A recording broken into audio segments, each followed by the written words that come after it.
სანქტ-პეტერბურგის ქუჩებში შესაძლოა ეგრეთ წოდებული კავკასიელთა პატრული გამოჩნდეს. ინიციატივას მხარი დაუჭირა ქალაქის ადმინისტრაციამ. კავკასიელთა პატრული რუსეთში მცხოვრები კავკასიელებით დაკომპლექტდება და ქალაქში წესრიგს დაამყარებს.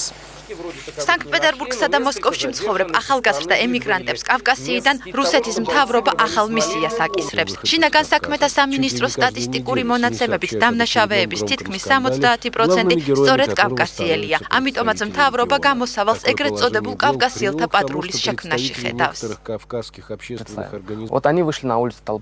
წარმოიდგინეთ, რომ ეს ბიჭები გამოვიდნენ გარეთ, ერთგუნდად შეკრულები. რა რეაქცია ექნებათ სხვებს? რა იციან მოქალაქეებმა, რომ მას წესრიგის დამყარება ევალებათ? რა მოხდება თუ ერთად გამოვლენ დაღესტნელები, ჩეჩნები და აზერბაიჯანელები? ეს ნიშნავს იმას, რომ ჩვენ თვითონვე ვაცხადებთ ომს. კავკასიელთა პატრულის შექმნის იდეა მთავრობამ 2 წლის წინ წამოაყენა, რასაც საზოგადოება უარყოფითად შეხვდა. ექსპერტები აცხადებენ, რომ მსგავსი ნაბიჯი კავკასიელ ხალხთა გეტოების შექმნას გამოიწვევს. თავად დიასპორის წარმომადგენლები კი აღნიშნულ კანონში სხვა საფრთხეს ხედავენ.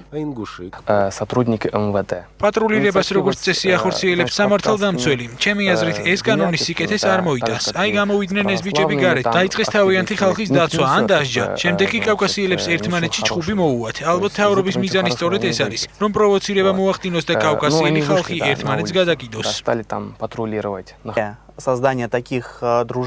მსგავსი ინიციატივით გამოსვლა ხაზს უსვავს იმ ფაქტს, რომ მთავრობა სამართალდამცავი ორგანოების მუშაობით უკმაყოფილოა. წესრიგის დამყარება სწორედ ამ ორგანოების საქმეა. რა უნდა გააკეთოს ეგრეთ წოდებულმა კავკასიელთა პატრულმა? გარდა ამისა, კავკასიელობა ეროვნება არ არის. კავკასიაში 100-მდე განსხვავებული ეთნოსი ცხოვრობს.